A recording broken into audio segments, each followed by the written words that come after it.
வணக்கம். இன்றைய முக்கிய செய்திகள். புதுவையில் காவலர் மற்றும் காவலர் குடும்பத்திற்கு இன்சூரன்ஸ் திட்டத்தை அரசு அமல்படுத்த வேண்டும். சட்டப்பேரவையில் முதல்வரின் பாராளுமன்ற செயலர் ஜான்குமார் வலியுறுத்தல். புதுச்சேரி காவல்துறை அதிகாலையில் சேவல் போலவும் காலை முதல் மாலை வரை இன்ஜினை போலவும் இரவில் ஆந்தையைப் போலவும் பணி செய்து கொண்டிருக்கும் எந்த ஒரு புகழும் பெறாமல் வீண் அவப்பெயர்கள் மட்டுமே வாங்கும் காவல்துறை நண்பர்களுக்கு நாம் நம்மால் முடிந்ததை செய்யலாம். ஆட்சியாளர்கள் கட்டளைக்கு 100% ஒத்துழைப்பு கொடுக்கும் இந்த காவல்துறைக்கு எந்த சங்கமும் இல்லை, இவர்களுக்கு பாதுகாக்கும் எந்த கூட்டமும் இல்லை, இவர்களுக்கு என்று வக்காலத்து வாங்க ஆட்களும் இல்லை, காப்பீடு திட்டமும் இல்லை, இவர்கள் இறந்தவர்கள் வாரிசு அடிப்படையில் சரியான வேலையும் இல்லை, உடற்பயிற்சி மைதானங்கள் போதுமானதாக இல்லை. இதுவரை காவல்துறைக்கு சுதந்திரத்தை பற்றி இங்கு யாரும் பேசுவதே இல்லை. ஆசியாவிலேயே 8 மணி நேரம் தான் வேலை செய்ய வேண்டும் என்று முழங்கி அதில் வெற்றியும் கண்ட ஐயா வா சுப்பையா அவர்கள் இந்த போலீஸ் துறைக்கு மட்டும் இதை செய்ய முடியவில்லை என்பதுதான் வேதனை அளிக்கிறது. ஏனென்றால் அவர்கள் அவ்வளவு மன உளைச்சலாக இருக்கிறார்கள். நல்ல நாட்களில் கூட அவர்கள் குடும்பத்துடன் நிம்மதியாக அவர்களால் இருக்க முடியவில்லை என்பதுதான் நிதர்சனமான உண்மை. சமீப காலமாக நாம் செய்தித்தாளில் படித்துக் கொண்டிருக்கிறோம். காவலர் பணியில் அதிகமான மன உளைச்சல் காரணமாக தற்கொலை செய்து கொண்டிருக்கிறார்கள். நம் மாநிலத்திற்காக இடைவிடாத பணி செய்யும் இவர்களின் உயிரை நாம் காக்க வேண்டும். காவலர்களின் மன உளைச்சலை குறைக்கும் வகையில் ஆண்டுக்கு ஒரு முறை கவுன்சிலிங் அவருக்கு முறையாக கொடுக்க வேண்டும். மேலும் இந்த அரசு அவர்களின் நீண்ட நாள் கோரிக்கையாக இருக்கின்ற காவலர் நலசங்கம் ஆரம்பிக்க உறுதுணையாக ஒரு ஊன்றுகோலாகவும் இருக்க வேண்டும் என்பதை இந்த நேரத்தில் ஆணித்தரமாக பதிவிடுகின்றேன். கடந்த 15 ஆண்டுகளாக சப் இன்ஸ்பெக்டர் எடுப்பதற்காக அனைத்து பட்ஜெட்டுகளிலும் அறிவிக்கப்பட்டு இதுவரை நடைமுறைப்படுத்தாமல் இருக்கிறது. இந்த பட்ஜெட்டிலும் காவல்துறையில் சப் இன்ஸ்பெக்டர் எடுப்பதற்காக அறிவிக்கப்பட்டுள்ளது. இந்த தேர்வு எப்பொழுது நடத்தப்படும்? இதைவிட வேடிக்கை என்னவென்றால் 2010ஆம் ஆண்டு தேர்வாகி 37 சப் இன்ஸ்பெக்டர்கள் இன்னும் பதவி உயர்வு கிடைக்காமல் அதே சப் இன்ஸ்பெக்டராக பணியை தொடர்கிறார்கள். அவர்களுக்கு சிடிசி முறையிலாவது உடனடியாக இன்ஸ்பெக்டர் பதவி உயர்வு வழங்க வேண்டும். மேலும் 15 வருடங்களாக சப் இன்ஸ்பெக்டர் தேர்வு நடக்காததால் 2 டிகிரி முடித்த காவலர்கள் அனைவரும் மன உளைச்சலில் இருக்கிறார்கள். சமீபத்தில் சப் இன்ஸ்பெக்டர் தேர்வு குரூப் பியில் சேர்க்கப்பட்டுள்ளது. இதனால் காவல்துறையில் பணி செய்யும் காவலர்கள் அந்த தேர்வில் கலந்து கொள்ள முடியாமல் பெரிதும் பாதிக்கப்பட்டுள்ளனர். காவலர்கள் ஏற்கனவே கேட் நீதிமன்றம் சென்று ஏஜ் ரிலாக்சேஷன் எங்களுக்கும் அளிக்க வேண்டும் என்று தடை உத்தரவு பெற்று வந்தார்கள். இதனை எதிர்த்து அரசு உயர் நீதிமன்றத்தில் மேல்முறையீடு செய்துள்ளது. இந்த அரசு அவர்களிடம் போட்டி போடாமல் அவர்கள் கேட்கும் ஒன் டைம் ஏஜ் ரிலாக்சேஷன், அதாவது கடைசி ஏஜாக 37ஆவதாக அதை நிர்ணயித்து உடனடியாக சப் இன்ஸ்பெக்டர் தேர்வை நடத்த வேண்டும். அதற்கு வழி செய்ய வேண்டும். புதுச்சேரி அரசாங்கம் ஸ்டாண்டிங் ஆர்டரிலேயே உள்ளது. அந்த நடைமுறையாவது காவல்துறையில் கட்டாயமாக பின்பற்ற வேண்டும். கிராமப்புறத்தில் பணி செய்பவர்கள் நகரப்புறத்தில் பணி செய்பவர்கள் கிராம பகுதியிலும் மாற்றி 3 வருடங்களுக்கு ஒரு முறை அவர்களின் டிரான்ஸ்பர்களை உறுதி செய்ய வேண்டும்.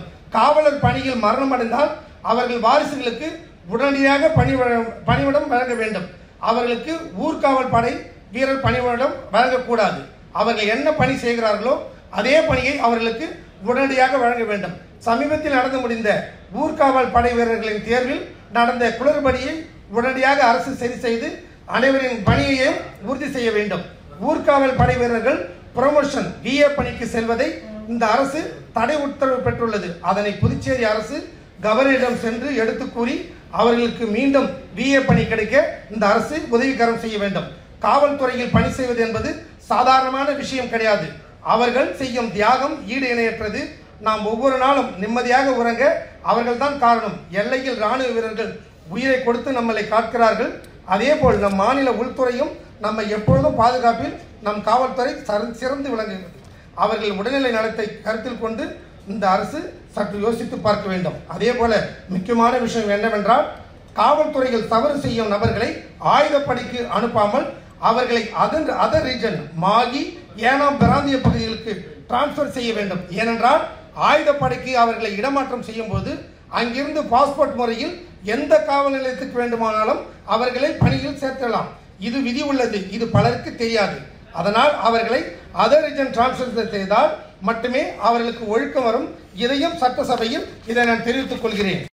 புதுச்சேரி சட்டப்பேரவை பட்ஜெட் கூட்டத்தொடரின் 10வது நாளான இன்று பேரவைத் தலைவர் செல்வம் திருக்குறள் வாசித்து கேள்வி நேரத்தை துவங்கினர். அப்பொழுது குறுக்கிட்ட எதிர்க்கட்சித் தலைவர் சிவா அவர்கள் லஞ்ச வழக்கில் புதுச்சேரி தலைமை செயலாளருக்கு இணையாக பணியாற்றிய பொதுப்பணித்துறை தலைமை பொறியாளர் தீனதயாளன் உள்ளிட்ட அதிகாரிகளை சிபிஐ கைது செய்துள்ளது. இது புதுச்சேரி அரசுக்கு அவப்பெயராகும். இதற்கு தார்மீக பொறுப்பேற்று பொதுப்பணித்துறை பொறுப்பு வகிக்கும் அமைச்சர் லட்சுமி நாராயணன் பதவி விலக வேண்டும்.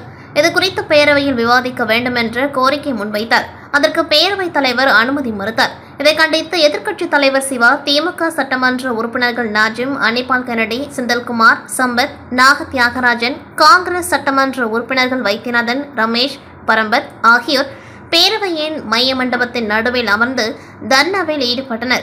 அப்பொழுது பேரவைத் தலைவர் தர்ணாவில் ஈடுபட்டவர்களை குண்டுகட்டாக வெளியேற்ற சபை காவலர்களுக்கு உத்தரவிட்டனர். பின்னர் சபை காவலர்கள் தர்ணாவில் ஈடுபட்ட சட்டமன்ற எதிர்க்கட்சித் தலைவர் சிவா உள்ளிட்ட திமுக மற்றும் காங்கிரஸ் உறுப்பினர்களை குண்டுகட்டாக தூக்கி வெளியேற்றினர். இதனால் அவையில் சிறிது நேரம் கூச்சல் குழப்பம் ஏற்பட்டது.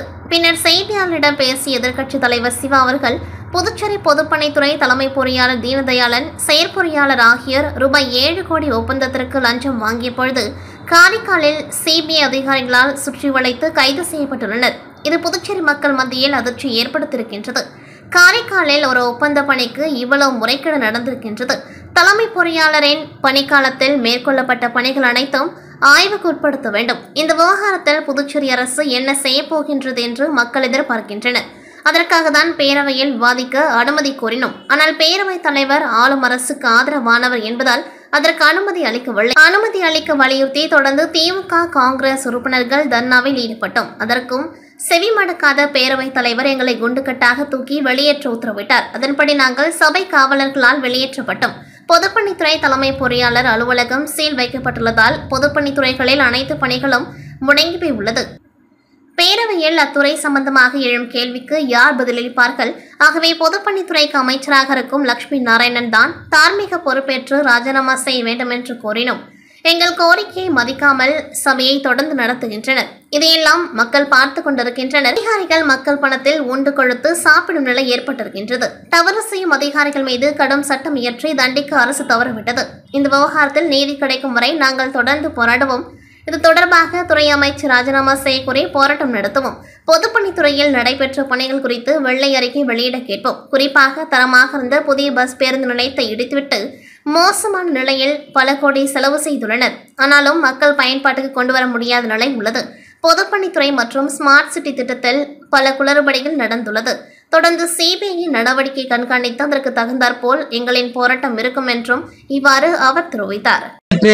முந்தைய தினம் புதுச்சேரியினுடைய பொதுப்பணித்துறையினுடைய தலைமை பொறியாளரும் காரைக்காலை சேர்ந்த ஒரு செயற்பொறியாளரும் சிபிஐயால் லஞ்சம் வாங்கிய வழக்கில் கைது செய்யப்பட்டார்கள். ஒரு 7 கோடி ரூபாய் டெண்டர் விஷயத்தில் தொடர்ந்து அவங்களை கண்காணித்த சிபிஐ அதிகாரிகள் அவர்களை கைது செய்திருக்கிறார்கள். இது புதுச்சேரிக்கு மிகப்பெரிய அதிர்ச்சி ஏற்படுத்தியிருக்கிறது. ஒரு காரைக்கால் என்ற ஒரு பகுதிக்கே ஒரு டெண்டரில் இவ்வளவு பெரிய முறைகேடு நடந்திருக்கிறது. புதுச்சேரியில் இருக்கின்ற அவர் வேலை செய்த காலத்தில் இருக்கின்ற அத்தனை வேலைகளையும் ஆய்வு செய்ய வேண்டும். தொடர்ந்து காரைக்கால் நடக்கின்ற வேலைகளெல்லாம் ஆய்வு செய்ய வேண்டும். புதுச்சேரியில் பொதுப்பணித்துறை மூலம் கடந்த 3 நாளே நடக்கிற வேலையெல்லாம் ஆய்வு செய்யணும்னு சொல்லிட்டு இன்னைக்கு சட்டமன்றத்தில் நாங்கள் கேட்டோம். கேள்வி நேரத்தை தள்ளி வச்சுட்டு இதை எடுத்துக்கணும். புதுச்சேரிக்கு அது ஒரு முக்கியமான இன்னைக்கு மக்கள் எல்லாம் எதிர்பார்த்து நிற்காங்க. அதை இந்த அரசாங்கம் என்ன செய்ய போகுதுன்றதை மக்கள் எல்லாம் எதிர்பார்த்து நிற்கிற சூழ்நிலையில இதை நம்ம விவாதத்தை எடுத்துக்கணும்னு சொன்னோம். சபாநாயகர் மறுத்ததால நாங்கள் அமர்ந்து தர்ணா செஞ்சு எங்களை குண்டு கட்டாயத்தை வெளியே போட்டிருக்காங்க. இன்னைக்கு புதுச்சேரியில் பல ஸ்மார்ட் சிட்டி திட்டத்திலையும் பொதுப்பணித்துறை பல நிலைகள்லையும் இன்னைக்கு தவறு நடக்குதுன்றது வெளிப்படையான ஒரு விஷயமா இருக்குது. இன்னைக்கு ஒரு தலைமை பொறியாளருடைய அலுவலகம் சீல் வைக்கப்பட்டிருக்குது. அந்த அலுவலகம் சீல் வைக்கப்பட்டிருக்கிற சூழ்நிலையில் ஒட்டுமொத்த பொதுப்பணித்துறையினுடைய நிர்வாகமும் முடங்கி இருக்கிற சூழ்நிலை இன்னைக்கு இந்த டிமாண்டு நடக்குது. டிமாண்டில் என்ன பதிலை யார் கொடுப்பாங்க இவங்களுக்குன்னு தெரியல.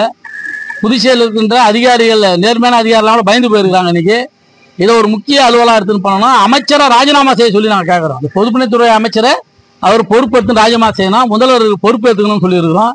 ஆனால் இதை பற்றிலாம் எதுவும் கவலைப்படாமல் தொடர்ந்து சபையை நடத்துகிறாங்க. புதுச்சேரி மக்கள் இதையெல்லாம் பார்த்துன்னு இருக்காங்க. இந்த அரசு மிக மோசமான ஒரு சூழ்நிலையில் அதிகாரிகள் உண்டு கொழுக்கக்கூடிய ஒரு அரசாங்கம் இந்த அரசாங்கம் இருக்குது. தவறு செய்ய அதிகாரிகளை கடுமையான சட்டத்தை கொண்டு தடுக்கக்கூடிய சூழ்நிலை இவங்க இல்லை. நாங்கள் தொடர்ந்து இதை வலியுறுத்துவோம். இதுக்கு நீதி கிடைக்கும் வரை போராடும். திண்டுக்கல் மாவட்டம் கொடைக்கானலில் அமைந்துள்ள கொடைக்கானல் கிறிஸ்தவ கல்லூரியின் 29ஆம் ஆண்டு பட்டமளிப்பு விழாவும் 31ஆம் ஆண்டு விழாவும் கல்லூரி வளாகத்தில் உள்ள ஆப்ரஹாம் அரங்கில் நடைபெற்றது. இந்நிகழ்விற்கு கல்லூரியின் முதல்வர் சாம் ஆப்ரஹாம் தலைமை வகித்தார். கல்லூரியின் 2024-2025ஆம் ஆண்டு கல்வியாண்டு அறிக்கையை வெளியிட்டு மாணவர்களுக்கு வாழ்த்துக்களை கூறினார். சிறப்பு விருந்தினராக கொடைக்கானல் கிறிஸ்தவ கல்லூரியின் முன்னாள் துணை முதல்வர் பேராசிரியர் நெடுமாறன் கலந்து கொண்டு மாணவர்களிடம் சிறப்புரையாற்றினர். மாணவர்கள் மாறுபட்ட சிந்தனை உடையவர்களாகவும் தங்கள் லட்சியத்தை அடைவதற்கு பல்துறை திறன்களை வளர்த்துக் கொள்ள வேண்டும் எனவும் இலக்கை அடைவதற்கு உழைப்பும் விடாமுயற்சியும் தேவை என்று மாணவர்களிடையே உரையாற்றினார். அதனைத் தொடர்ந்து பட்டமளிப்பு விழா நடைபெற்றது. பல துறை மாணவர்கள் பட்டங்களை பெற்றுக் கொண்டார்கள். பட்டமளிப்பு விழாவில் கொடைக்கானல் கிறிஸ்தவ கல்லூரியின் துணை முதல்வர் விஜய் ரகுநாதன், இணை பேராசிரியர் விவேகானந்தா ஆகியோரும், மாணவர்களின் பெற்றோர்கள், துறை தலைவர்கள், பேராசிரியர்கள் ஆகியோரும் கலந்து கொண்டார்கள். இந்நிகழ்வின் இறுதியாக கலை நிகழ்ச்சிகள் நடைபெற்றன. லாஸ்பேட்டை சட்டமன்ற தொகுதி அசோக் நகர் பகுதியில் ஸ்ரீ சப்தகிரி அறக்கட்டளை மற்றும் அசோக் நகர் மகளிர் அமைப்பினர் இணைந்து நடத்திய கோலப்போட்டி மற்றும் விளையாட்டுப் போட்டியில் வெகு விமர்சையாக கொண்டாடப்பட்டது. மேலும் ஸ்ரீ சப்தகிரி அறக்கட்டளை மூலம் மக்கள் சேவையாற்றிட லாஸ்பேட்டை தொகுதி முழுவதிலுமிருந்து 500க்கும் மேற்பட்ட பெண்கள் தங்களை ஸ்ரீ சப்தகிரி அறக்கட்டளையில் இணைத்துக் கொண்டார்கள். கோலப்போட்டி மற்றும் விளையாட்டுப் போட்டிகளில் வெற்றி பெற்றவர்கள் மற்றும் ஸ்ரீ சப்தகிரி அறக்கட்டளையை சேர்ந்த அனைத்து பெண்கள் மற்றும் ஆண் நிர்வாகிகளுக்கும் மேனாள் சபாநாயகரும் ஸ்ரீ சப்தகிரி அறக்கட்டளையின் நிறுவனருமான சப்தகிரி விபி சிவக்கொழுந்து அவர்களும், ஸ்ரீ சப்தகிரி அறக்கட்டளையின் பொறுப்பாளர் சப்தகிரி விபிஎஸ் ரமேஷ்குமார் அவர்களும் பரிசுகளை வழங்கி கௌரவப்படுத்தினர். நிகழ்ச்சி மேடையில் நெருப்புக்குழி மற்றும் லாஸ்பேட்டையை சேர்ந்த 100க்கும் மேற்பட்ட இளைஞர்கள் ஸ்ரீ சப்தகிரி அறக்கட்டளையில் தங்களை இணைத்துக் கொண்டார்கள். இந்நிகழ்ச்சியில் அசோக் நகர் மகளிர் அமைப்பினர், ஸ்ரீ சப்தகிரி அறக்கட்டளை நிர்வாகிகள் மற்றும் ஊர் பொதுமக்கள் திரளாக கலந்து கொண்டு விழாவினை சிறப்பித்தனர்.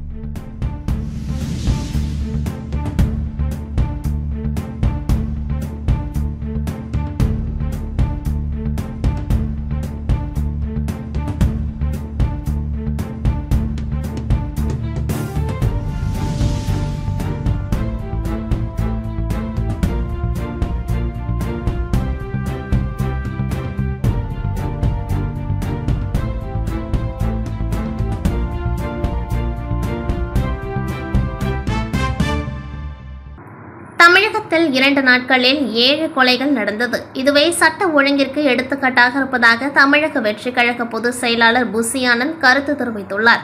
விழுப்புரம் மாவட்டம் கோட்டக்குப்பம் நகர தமிழக வெற்றிக் கழகம் சார்பில் இப்தார் நோன்பு திறக்கும் நிகழ்ச்சி நகராட்சி அருகே உள்ள தனியார் திருமண மண்டபத்தில் நடைபெற்றது. விழுப்புரம் கிழக்கு மாவட்ட செயலாளர் ஜி.பி. சுரேஷ், நகர செயலாளர் முகமது கவுஸ் ஆகியோர் முன்னிலையில் நடந்த நோன்பு திறப்பு நிகழ்ச்சியில் நூற்றுக்கணக்கான இஸ்லாமியர்கள் பங்கேற்றனர். இந்நிகழ்ச்சிக்கு சிறப்பு அழைப்பாளராக தமிழக வெற்றிக் கழக பொதுச் செயலாளர் புசியானந்த் கலந்து கொண்டு நோன்பு திறந்து வைத்தார். பின்னர் அவர் செய்தியாளரிடம் கூறுகையில், ஈகை பண்டிகையும் நல்லிணக்கத்தையும் போற்றும் புனித ரமலான் நோன்பு இஸ்லாமிய பெருமக்களால் கடைபிடிக்கப்பட்டு வருகின்றது. தமிழக வெற்றிக் கழகத்தின் சார்பில் இப்தார் நோன்பு திறப்பை சென்னையில் கட்சித் தலைவர் விஜய் துவக்கி வைத்தார். தமிழகத்தில் 234 தொகுதிகளிலும் மாவட்ட செயலாளர் நிர்வாகிகள் வெள்ளி, சனி, ஞாயிறு கிழமைகளில் இப்தார் நிகழ்ச்சிகளில் பங்கேற்று வருகின்றனர் என்று கூறினார். தமிழகத்தில் 2 நாட்களில் நடைபெற்றுள்ள 7 படுகொலைகள் சட்ட ஒழுங்குக்கு எடுத்துக்காட்டாக இருக்கின்றது. வரும் சட்டமன்ற தேர்தலில் தமிழகத்தில் தாவிக தலைமையில் தான் ஆட்சி அமையும், அதே நிலைப்பாடுதான் புதுச்சேரியிலும் என்று கூறினார். புதுச்சேரியில் பொறுப்பாளர்கள் விரைவில் அறிவிக்கப்படுவார்கள் என்று அவர் தெரிவித்தார். இந்த நிகழ்ச்சியில் தாவிக நிர்வாகிகள் முகமது அன்சாரி, முகமது சம்சுதீன், ஜபருல்லா, சாகுல் ஹமீத் பஷீர், ஜான் உள்ளிட்ட பலர் கலந்து கொண்டார்கள். காரைக்கால் நலவழித்துறையில் பணிபுரியும் சுகாதார ஊழியர்களுக்கு பணி நிரந்தரம் செய்ய வேண்டும் உள்ளிட்ட பல்வேறு கோரிக்கைகளை வலியுறுத்தி அலுவலக வாயிலில் பணி புறக்கணிப்பு செய்து தர்ணா போராட்டத்தில் ஈடுபட்டுள்ளனர். தேசிய சுகாதார இயக்கத்தின் கீழ் புதுச்சேரி மாநிலம் காரைக்கால் மாவட்டத்தில் நலவழித்துறையில் 150க்கும் மேற்பட்ட சுகாதார பணியாளர்கள் பணியாற்றி வருகின்றனர். இந்த நிலையில் சுகாதார பணியாளர்களுக்கு பணி நிரந்தரம் செய்ய வலியுறுத்தி 15 ஆண்டுகளுக்கு மேலாக போராட்டத்தில் ஈடுபட்டு வருகின்றனர். இந்நிலையில் இன்று சுகாதார பணியாளர்களுக்கு பணி நிரந்தரம் செய்ய வேண்டிய சம வேலைக்கு சம ஊதியம் வழங்க வேண்டும் என பல்வேறு கோரிக்கைகளை வலியுறுத்தி காரைக்கால் மாவட்டத்தில் உள்ள நலவழித்துறை அலுவலகம் முன்பு 150க்கும் மேற்பட்ட சுகாதார ஊழியர்கள் பணி புறக்கணிப்பு செய்து தொடர் தர்ணா போராட்டத்தில் ஈடுபட்டு வருகின்றனர். இந்த நிலையில் சுகாதார ஊழியர்கள் தொடர் தர்ணா போராட்டத்தில் ஈடுபட்டு வருவதால் காரைக்கால் அரசு மருத்துவமனை மற்றும் கிராமப்புறங்களில் அமைந்துள்ள சுகாதார மையங்களில் பல்வேறு சுகாதார பணிகள் பாதிக்கப்பட்டுள்ளது.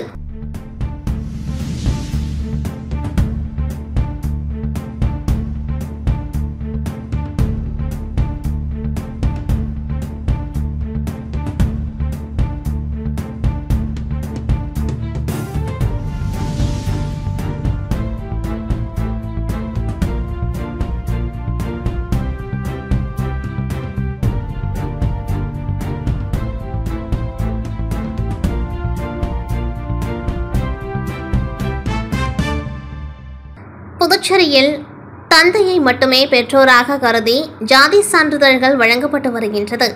சமீபத்தில் தாயையும் பெற்றோராக கருதி ஜாதி சான்றிதழ் வழங்க வேண்டுமென்று உச்சநீதிமன்றத்தில் வழக்கு தொடரப்பட்டது. வழக்கை விசாரித்த உச்சநீதிமன்றம் தாயையும் பெற்றோராக கருதி ஜாதி சான்றிதழ் வழங்க வேண்டுமென்று உத்தரவிட்டது. ஆனால் நீதிமன்ற உத்தரவை இதுவரை அமல்படுத்தவில்லை. இந்த நிலையில் தாயையும் பெற்றோராக கருதி ஜாதி சான்றிதழ் வழங்க வேண்டும் என்ற உச்சநீதிமன்ற தீர்ப்பை அமல்படுத்தி நடைபெறும் சட்டமன்ற கூட்டத்தொடரில் அரசாணை வெளியிட வேண்டும் என வலியுறுத்தி இன்று புதுச்சேரி பொதுநல அமைப்பினர் மாவட்ட ஆட்சியர் அலுவலகத்தை முற்றுகையிடப் போவதாக அறிவித்திருந்தனர். இதற்காக அவர்கள் ராஜீவ்காந்தி சிலை சதுக்கத்திலிருந்து ஊர்வலமாக புறப்பட்ட அவர்கள் திடீரென்று கிழக்கு கடற்கரை சாலை ராஜீவ்காந்தி சிலை சதுக்கத்திலேயே சாலை மறியலில் ஈடுபட்டனர். தொடர்ந்து அவர்கள் கோரிக்கைகளை வலியுறுத்தி கண்டன கோஷங்களையும் எழுப்பினார்கள். இதனால் கிழக்கு கடற்கரை சாலையில் போக்குவரத்து முழுவதுமாக பாதிக்கப்பட்டது. இதனைத் தொடர்ந்து சம்பவ இடத்திற்கு வந்த போலீசார் சாலை மறியலில் ஈடுபட்ட பொதுநல அமைப்பினர் 100க்கும் மேற்பட்டவர்களை கைது செய்தனர்.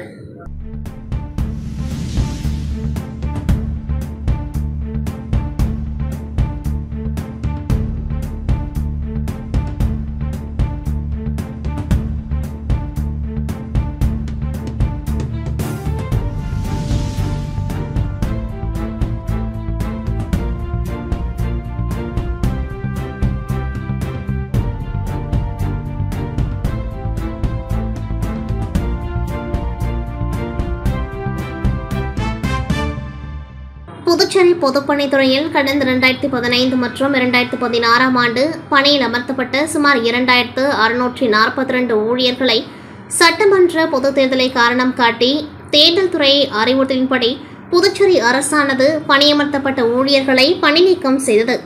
அன்று முதல் கடந்த 10 ஆண்டுகளாக தங்களுக்கு மீண்டும் பணி வழங்க வேண்டும் என வலியுறுத்தி பல்வேறு கட்ட போராட்டங்களில் பணி நீக்கம் செய்யப்பட்ட பொதுப்பணித்துறை ஊழியர்கள் தொடர்ந்து ஈடுபட்டு வருகின்றனர். இந்நிலையில் கடந்த 2023ஆம் ஆண்டு நடைபெற்ற சட்டமன்ற கூட்டத்தொடரில் முதலமைச்சர் ரங்கசாமி பொதுப்பணித்துறையில் பணி நீக்கம் செய்யப்பட்டு சம்பளம் பெற்ற அனைத்து ஊழியர்களுக்கும் மீண்டும் வேலை வழங்கி மாத சம்பளமாக 10,000 ரூபாய் வழங்கப்படும் என அறிவித்தார். ஆனால் இதுவரை வேலை வழங்கப்படவில்லை. இதனால் பணி நீக்கம் செய்யப்பட்ட பொதுப்பணித்துறை ஊழியர்களுக்கு நடைபெறும் பட்ஜெட் கூட்டத்தொடரில் கொள்கை முடிவெடுத்து ரூபாய் 18,000 சம்பளத்துடன் மீண்டும் வழங்கிட அரசு நடவடிக்கை எடுத்து அரசாணை வெளியிட வலியுறுத்தி 100க்கும் மேற்பட்ட பணி நீக்கம் செய்யப்பட்ட ஊழியர்கள் புதுச்சேரி விழுப்புரம் தேசிய நெடுஞ்சாலையில் உள்ள இந்திரா காந்தி சதுக்கத்தில் காவி உடை அணிந்து பிச்சை எடுக்கும் போராட்டத்தில் ஈடுபட்டனர். இத்துடன் செய்திகள் நிறைவடைகின்றது. நன்றி, வணக்கம்.